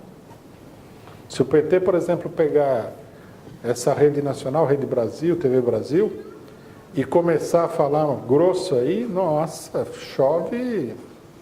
Por nada que o PT faz, a gente já vê o tratamento da imprensa com o PT, né? A Dilma deu uma entrevista na televisão, aconteceu de tudo, só faltou ele apanhar do repórter. Que é uma coisa absurda. Então, eu acho que o problema principal é esse, o PT ele é muito mais moderado. Agora, a situação faz com que as coisas evoluam, né? Finalmente a burguesia, vendo o PT aí tão molinho, colocou dirigentes do PT na cadeia, já fez e aconteceu, né? Então, aí nós temos que ver como é que o PT vai reagir e o que depende também, logicamente, por exemplo, qualquer evolução do PT à esquerda depende de uma transformação interna no PT. Porque o PT, ele é como era a base de apoio do Vargas. Os partidos que apoiavam Vargas, PTB e PSD, eles tinham elementos de esquerda e de direita dentro. Tanto que quem participou do golpe contra o Vargas foram elementos do PSD, o partido que apoiava o Vargas. Assim como tinha elementos do PSD que eram contra o golpe. Aí nós temos que ver. O que eu acho assim, que é seguro dizer, é que a situação do imperialismo é muito mais delicada do que naquela época. Porque naquela época, a ofensiva do imperialismo ela estava calcada num período curto de crescimento econômico. Né? Quando os Estados Unidos lança o Plano Marshall, em 1948, ele lança também essa ofensiva contra esses governos nacionalistas, contra a União Soviética também. Ele começa a se apoiar na estabilização e nas tendências ao crescimento para atacar esses governos. Hoje o imperialismo está numa crise. Não há nenhuma perspectiva de recuperação. Pelo contrário, eles querem atacar esses governos para ver se eles conseguem promover uma recuperação através de uma política dura. Então, quer dizer, a resposta à pergunta de se o governo PT tem mais ou menos condições do que o Vargas é uma resposta, como é que se diz? A gente deve deixar ela um pouquinho no ar. Nós temos que ver como é que a situação caminha, porque há muitos fatores em jogo aí que são, até o momento, um pouco indefinidos. Bom, sobre a questão do PSTU, Eu diria que sim. O PSTU, embora ele não seja um partido importante como o PCB foi, ele copia a política errática do stalinismo em várias coisas. Né? A política do PCB em 1950, ela é uma reprodução já bastante deformada e bastante já numa fase bem mais degenerada, digamos assim, do PCB, da política do PCB na década de 30. Na década de 30, o PCB, os partidos comunistas, de um modo geral, eles estavam naquele negócio democrático. Aí, a democracia se mostrou, como é que se diz? Um regime de ataque aos partidos comunistas e tudo mais. Então, eles passaram a dizer que a social-democracia era igual ao fascismo. Na Alemanha, por exemplo. Passaram a ter uma política de romper os sindicatos. Nesse sentido, a política do Partido Comunista era igual, né? Porque os sindicatos, uma boa parte deles era dominado pela social-democracia, e fizeram essa política que levou à vitória do nazismo na Alemanha, né? O stalinismo foi um dos fatores importantes para a vitória do Hitler na Alemanha. Em 1950 acontece a mesma coisa. No final da Guerra Mundial, o stalinismo fica naquela lua de mel democrática com a burguesia. Então é aquele namoro, aquele amor. Né? Era a vitória da democracia. Inclusive o Stalin fala que o caminho para o socialismo era o alargamento da democracia, essa coisa toda. Só que em 1948, os norte-americanos e o imperialismo em geral, eles reviram a situação e passam para uma ofensiva contra o stalinismo. Isso aí provoca um desespero, né? Porque essa política também tem muito a ver com desespero, e eles voltam nessa política de 30. Todo mundo é imperialista, todo mundo é norte-americano. Você vê que eles acusam o Vargas de ser um agente dos norte-americanos. Eles tinham sido aliados norte-americanos até 2 anos antes. Aí eles acusam o Vargas de ter... Todo mundo é inimigo, todo mundo é agente norte-americano. Na década de 50, o PCB também propõe rachar os sindicatos, porque os sindicatos são dominados pelo PTB, varguista, então eles propõem rachar os sindicatos. É quase que uma réplica da política do PCB, a atual política do PSTU. Qual que é o sentido de... Por que acontece isso? Por que eles estão reproduzindo essa política?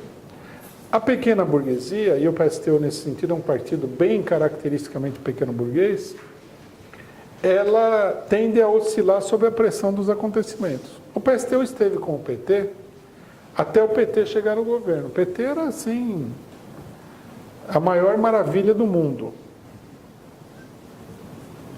Abria caminho para eleger deputados, conquistar sindicatos, uma coisa linda. Quando o PT entrou no governo, eles viram que eles não conseguiam acompanhar essa política do PT, que era uma política que eles não tinham como defender, que a base deles não tinha como defender. Aí eles deram uma guinada para o outro extremo. Aí o PT é o principal inimigo, coisa pior, tal. É uma política, é uma maneira, né, é uma psicologia política tipicamente pequeno-burguesa. Sem falar também que, como na época do Vargas, né, essa psicologia política pequeno-burguesa ela é influenciada, numa medida muito importante, pela imprensa burguesa imperialista, como hoje. A imprensa fala hoje, por exemplo, que o PT é o partido mais corrupto que já existiu no Brasil. Isso é ridículo de falar. É uma coisa ridícula.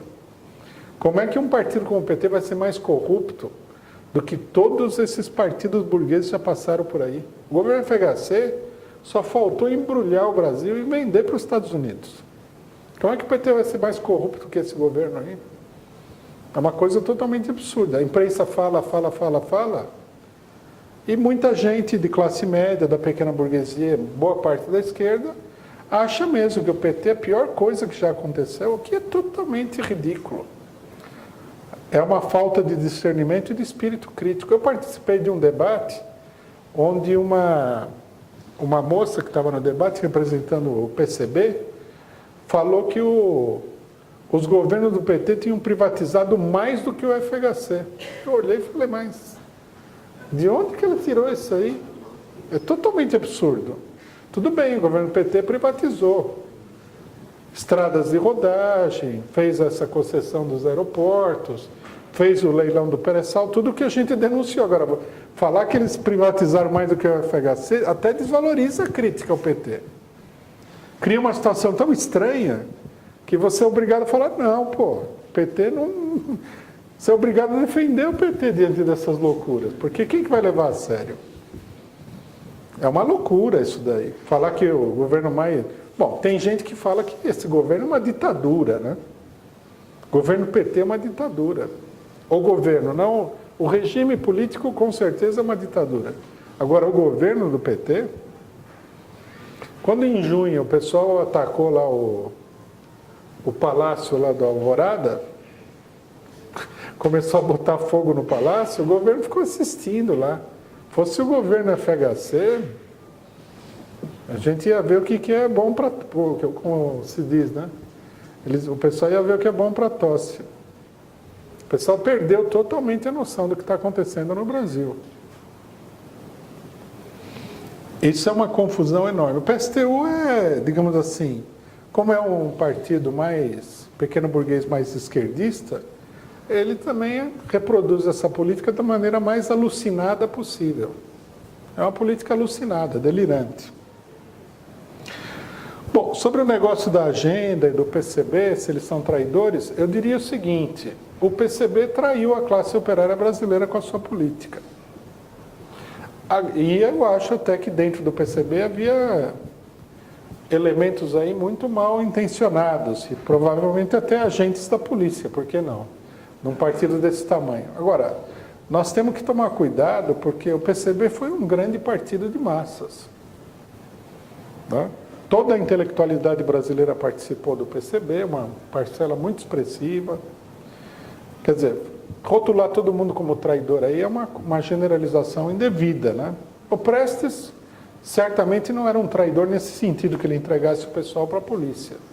Ele cometeu erros muito graves em função da política burocrática do stalinismo, gravíssimos, né?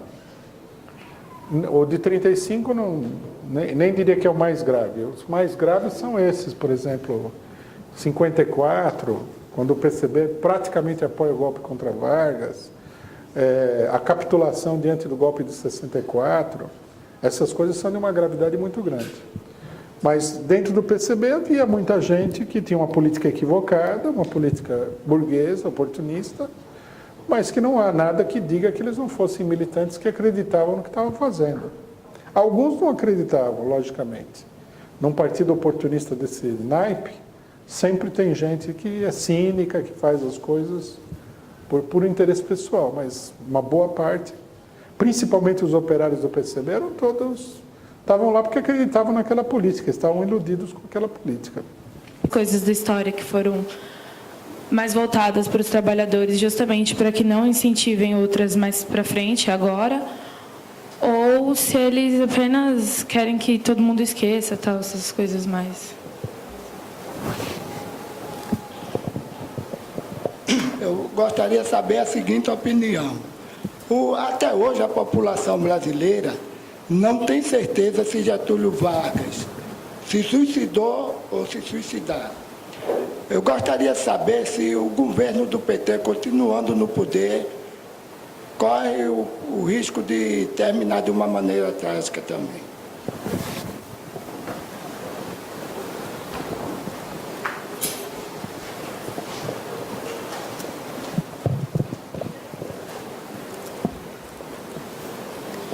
Bom, Rui, nas entrevistas e debates, eles insistem em perguntar para a gente, que é da causa operária, se no segundo turno nós vamos apoiar o PT.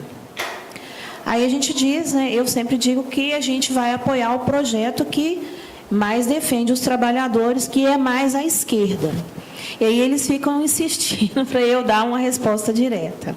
E a outra coisa que eles perguntam muito para mim em Minas Gerais, que se o Pimentel, né, que está na frente nas pesquisas, que é do PT, e que se ele se aliou ao Aécio, ao PSB e ao PSDB em outras eleições, por que a gente acharia que ele tem um projeto mais à esquerda?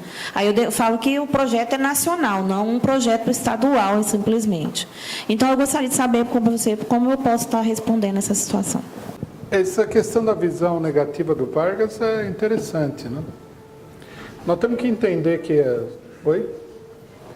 Nós temos que entender que as pessoas que dominam a política nacional hoje foram os mesmos que derrubaram Vargas. Eu não estou falando do PT, eu estou falando dos grandes partidos e tudo mais.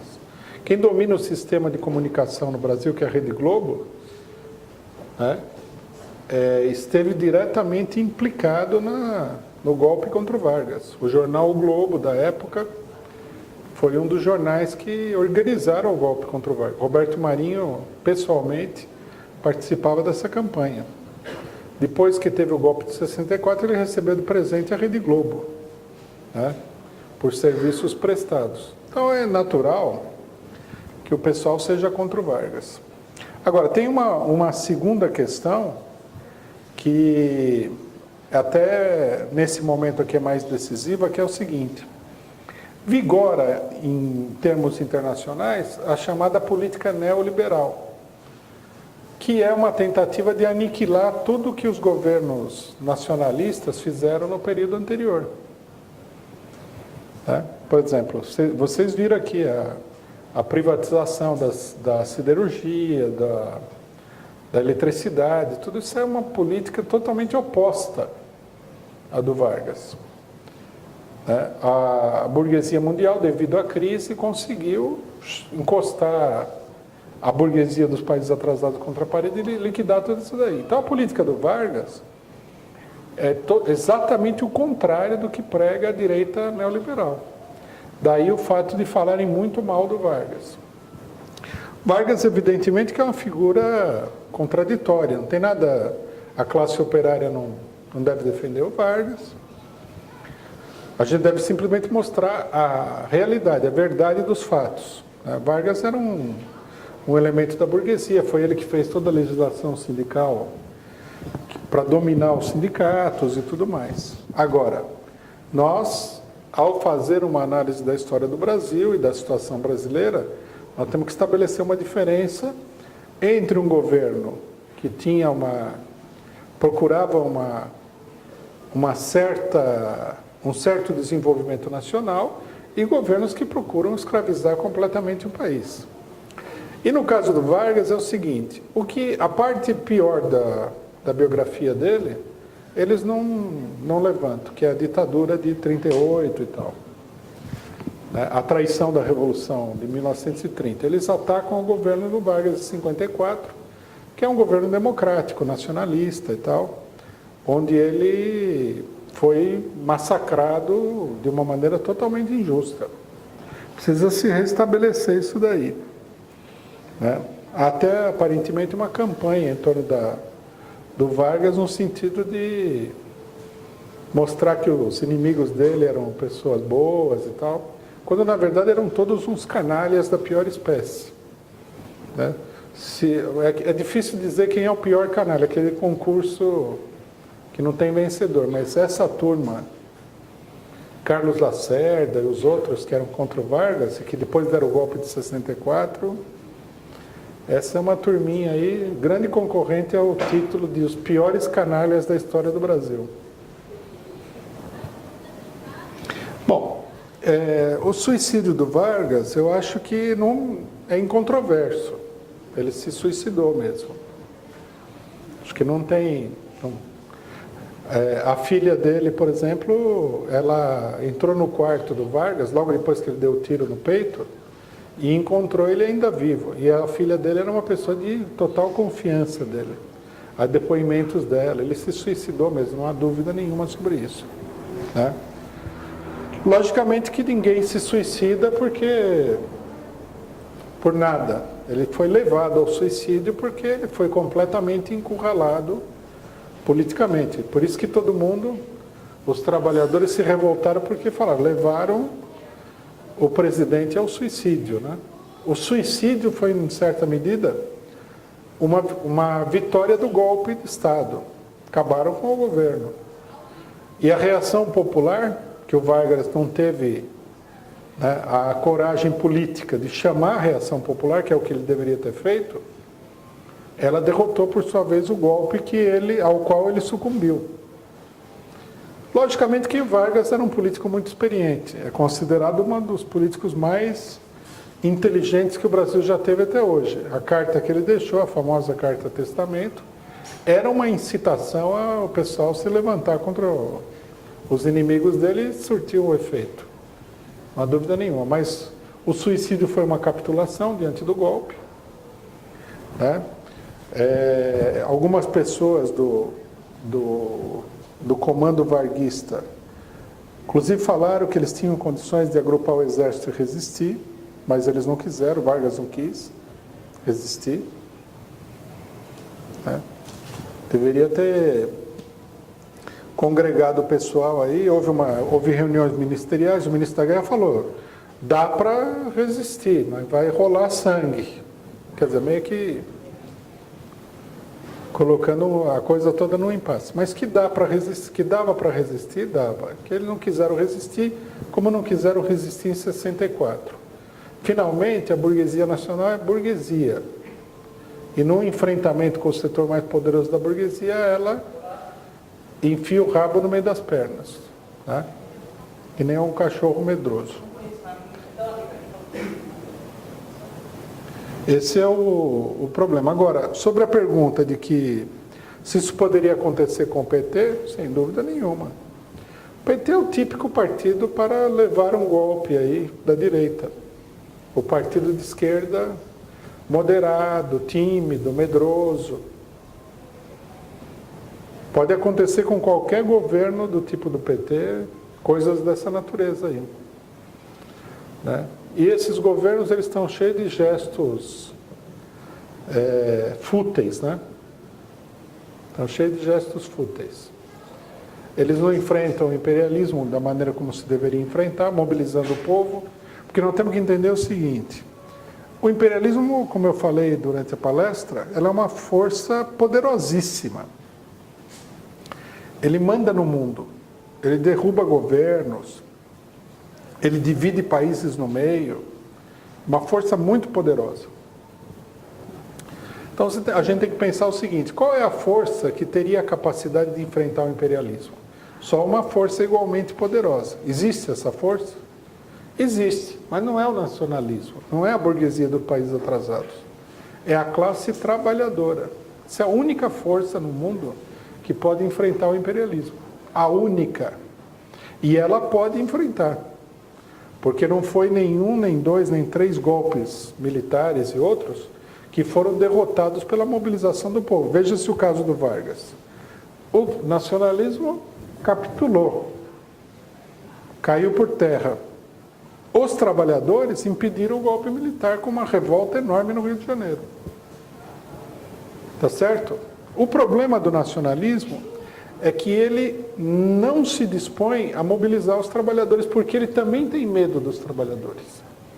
A relação do nacionalismo burguês com os trabalhadores é uma relação paternal, te dou alguma coisa, como se você fosse uma criança, e uma relação ditatorial. Aprisiona os sindicatos, impede a classe trabalhadora de se organizar para ele ficar dominando.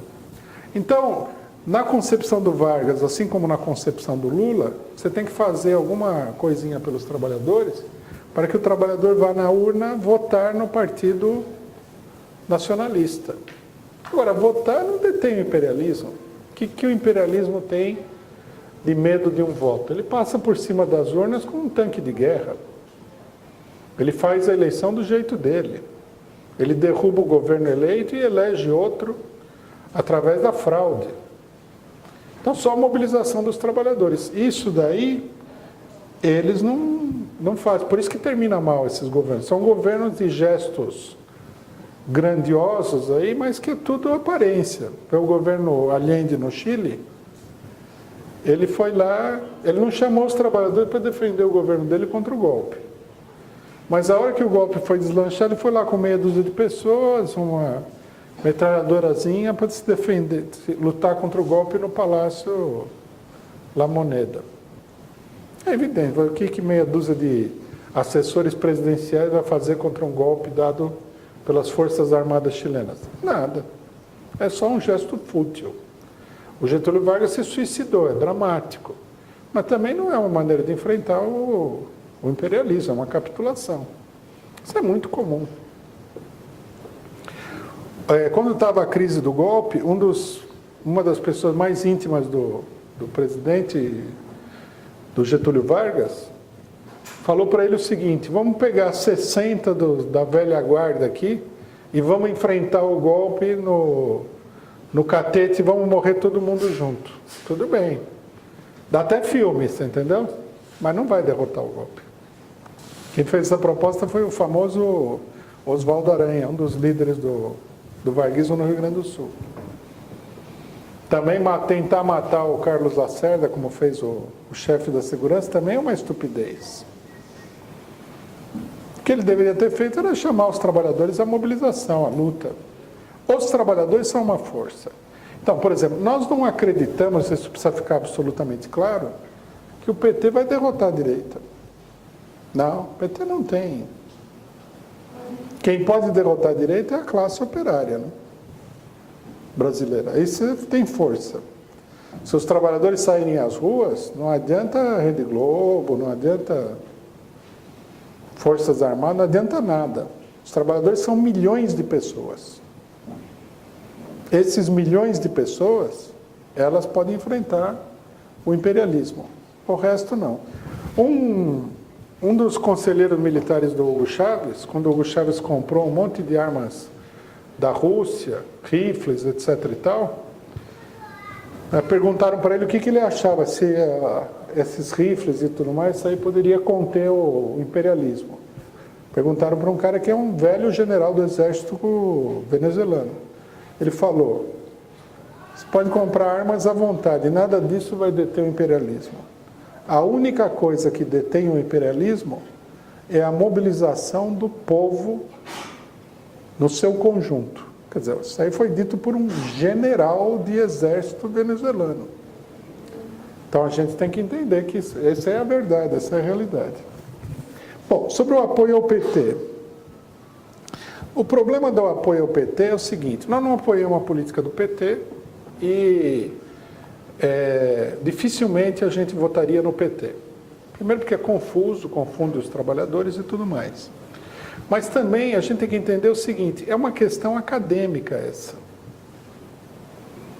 Toda a esquerda brasileira junta, nós, PCB, PSTU, até hoje, pelo menos, né? A não ser que a eleição agora mostre alguma coisa diferente, que não me parece, não tem nem 1 milhão de votos juntos.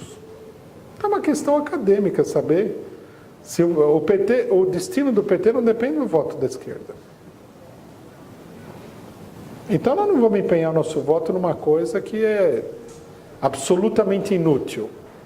Se o PCO tivesse voto suficiente para definir a eleição, o candidato do PT fosse um trabalhador apoiado pelos trabalhadores, etc. e tal, a gente poderia até considerar de votar no PT num segundo turno, até, sei lá, poderia votar no PT. Mas isso daí é uma coisa que está totalmente fora de cogitação. Se a gente chamasse a votar no PT, seria só para comprometer o PCO com a política direitista, oportunista, capituladora do PT. Não vamos fazer isso aí, não. Para que a gente, para ser mais simples, para que a gente pudesse debater o problema, a gente precisaria ter aí vários milhões de votos, alguns milhões de votos. Senão, é uma discussão à toa. E nesse marco. O que a gente deve dizer à imprensa é o seguinte: primeiro que quem vai decidir é o partido. Ninguém vai decidir individualmente. Quando perguntam para mim, eu falo: nós vamos realizar uma conferência, inclusive o PCO tem uma conferência marcada, e aí o partido vai decidir coletivamente. Então, até aí não tem decisão nenhuma. Agora, a tendência do partido é não votar em ninguém, nem no segundo turno. No primeiro vão votar nos nossos candidatos, e no segundo turno a gente chamaria a votar nulo. Em grande medida porque é uma discussão acadêmica. Apoio moral não faz parte da nossa política. Também tem esse importante detalhe. Ou a gente apoia, ou a gente não apoia. Tem que ser um apoio que tenha um valor efetivo. O apoio moral apenas nos compromete com uma política que não é nossa. No caso, a minha pergunta já foi respondida. No caso do suicídio do Getúlio Vargas. Só que eu penso assim, será que não poderia ser mais um golpe militar? Será? A filha dele estava junto, mas, tipo, se os militares, tipo, fez ele escrever essa carta, ela não ia querer acabar com tudo que o pai dela fez, para poupar a vida, tipo, dela, da família, né, mãe, filhos. Eu estava com um pensamento assim. Por isso que eu queria perguntar aquela hora. Mas vocês falaram que não, mas ainda continuo com isso na cabeça. Será que não foi um golpe militar? Mais um, né? Ô, Rui, nós do movimento sindical, é importante a gente entender todo esse processo de tentativas de golpe, que nós já passamos por vários, inclusive, e que a maioria dos partidos pequenos burgueses tal não acreditam. Para eles é tudo uma conspiração, né? Que não existe teoria da conspiração. Mas o que nós, no movimento sindical, a gente poderia fazer para poder fortalecer essa política de fazer com que as pessoas entendam que existe mesmo uma tentativa de golpe, seja ele militar, seja ele um golpe branco? A minha pergunta ela tá relacionada com o que você falou em relação ao Getúlio Vargas, ao ponto de, quando a imprensa cartelizada na época fazia a campanha da ditadura, do Getúlio e da corrupção, o governo ficou acuado, né, até ponto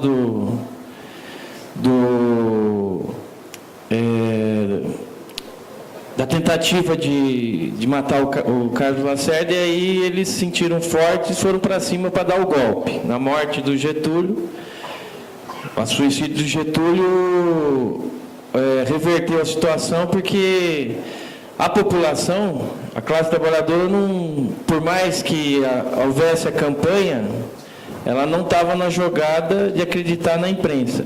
Hoje, também estamos nesse mesmo processo. Você vê a campanha enorme contra o governo do PT, toda a imprensa, até mesmo a situação em relação à pequena burguesia, etc. E mesmo assim você vê que o regime político não guina para a direita ganhar nas eleições. Teve todo esse problema do tentar elevar a candidatura do Aécio Neves como principal candidato da direita, não conseguiram. A morte do Eduardo Campos abriu a possibilidade da direita utilizar uma mulher negra, supostamente de esquerda, com aquele conversa de ecologia e tal, que a gente sabe que não é, e que também, por mais que eles estão inflando as pesquisas no nome dela, você percebe que também não é fácil para eles ganharem do PT nas eleições. A pergunta é o seguinte: a massa trabalhadora, a classe trabalhadora, é óbvio que com toda essa campanha também não está acreditando na imprensa, porque senão você veria um esvaziamento completo da candidatura da Dilma, ou do PT, né? A pergunta é a seguinte: qual que é a situação hoje para um processo, porque toda ação tem reação. Se tentasse um golpe mesmo, o processo da relação da classe trabalhadora com o ataque da direita, né, no país. Seria o mesmo, por exemplo, de uma reação espontânea de mobilização nas ruas, etc. Minha pergunta é, dentro do contexto de golpe, assassinaram o Eduardo Campos? Bom, sobre a questão do suicídio, eu acho assim, acho que é sadio a gente desconfiar de tudo mesmo, porque na época da teoria da conspiração tem muito mais conspiração do que as pessoas imaginam, né? Essa frase, inclusive, teoria da conspiração, o companheiro Robson se referiu a isso, é justamente para desviar a atenção das pessoas da permanente conspiração contra os seus interesses que acontece aí. Então, quer dizer, não seria difícil que alguém inventasse uma história fictícia sobre o suicídio do Vargas.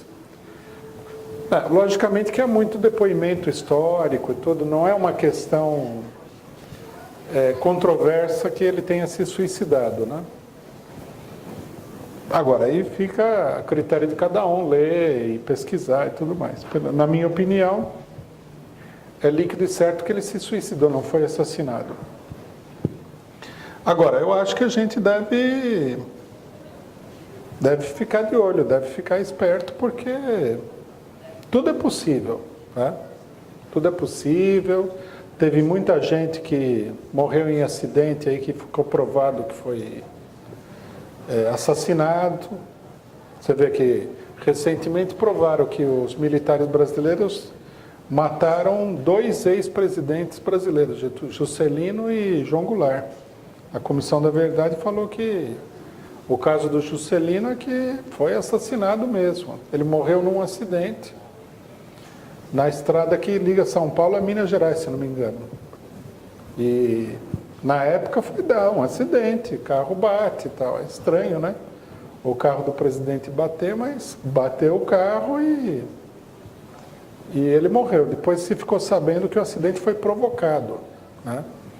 O carro foi empurrado e tal, e o João Goulart, houve depoimento de pessoas que participaram da operação que mostraram que ele sofria do coração, ele tinha um remédio que ele tomava, trocaram o remédio por um remédio que tinha um efeito oposto, ele morreu de ataque do coração. Coisa normal também. Sofre do coração, não vai morrer do coração? Super normal. Mas mostraram que não foi nada disso. Isso é muito comum.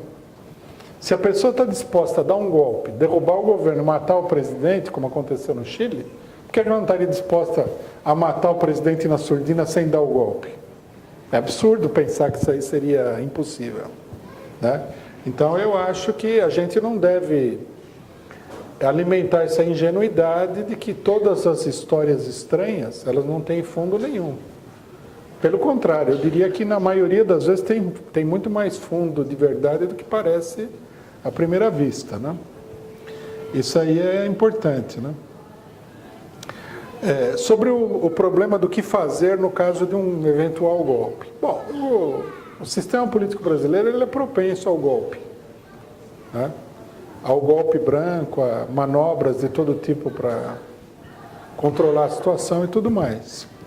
O problema é o seguinte, a gente deve fazer a única coisa que a gente pode fazer e que é importante fazer, que é esclarecer os trabalhadores. A nossa política deve esclarecer os trabalhadores. O grande problema da política da esquerda nesse momento é que ela confunde os trabalhadores. Então a esquerda fala assim, o PT é inimigo dos trabalhadores, num certo sentido, né? Isso aí é verdade. Mas eles não esclarecem que o pior inimigo dos trabalhadores não é o PT. São as forças do grande capital internacional, o imperialismo. O PT ele tem um acordo com o imperialismo em certos pontos, em outros pontos não. Tá certo? Então, o trabalhador ele tem que ser esclarecido disso. Não adianta falar que o PT é o pior inimigo do trabalhador, porque isso daí obscurece os acontecimentos, joga fumaça nos olhos do trabalhador e não permite a ele entender o que está acontecendo. A política de um partido revolucionário deve ser uma denúncia constante do imperialismo internacional. Você vê, por exemplo, o PSTU, que é o partido que mais faz propaganda, como foi falado aqui, ele fez toda uma campanha pela derrubada do presidente do Egito, o Morsi. Tá certo? Aí ele ocultou que o Morsi poderia ser um governo ruim, mas que havia uma outra força, que é o imperialismo, que também devia ser combatida. Então, o que aconteceu? No Egito, inclusive, uma parte da esquerda cometeu esse erro. Se aliaram com os militares para derrubar o Morsi. E agora o que tem no Egito? Uma ditadura militar. Uma ditadura típica. Um Pinochet. E o atual presidente do Egito, que agora já foi até eleito, né, nessas eleições onde não pode participar a oposição, ele não pretende sair daí em 2 anos. Ele vai ficar aí durante 40 anos, se deixar. Quer dizer, é uma política totalmente errada. Nós temos que dizer que não é assim. Nós não vamos apoiar nenhum golpe militar, nós não vamos apoiar a direita, né? Nós temos que explicar para os trabalhadores que se o PT é ruim, tá certo? O PT é uma política bem defensiva da burguesia. Se colocar um Aécio ou uma Marina no governo, eles vão tentar desenvolver uma política mais ofensiva. Uma coisa que tem que ser feita é mostrar para os trabalhadores quem é quem. Vocês vejam que coisa interessante, né? Quando teve o suicídio do Getúlio, os trabalhadores, eles compreenderam imediatamente o sentido do que tinha acontecido. Por que eles impediram os jornais de circular? Porque eles já sabiam que os jornais eram um braço do golpe. O trabalhador sabia disso. Se ilude quem pensa que o trabalhador não sabe nada. Esse é um mito. É uma coisa boba. O que a gente deve fazer é pegar essa perspicácia, essa capacidade de compreensão da classe operária e desenvolver isso daí através de uma política que vai orientando o trabalhador. Quando teve o golpe contra o Perón, né, tem um livro muito importante sobre esse tema, de uma pessoa que foi testemunha ocular do golpe. Os trabalhadores da periferia de Buenos Aires foram para a Casa Rosada, a casa do governo, mais de 50 mil trabalhadores, uma multidão imensa, e colocaram o golpe em xeque. Ninguém esperava por aquilo. Então falou que eles ficaram lá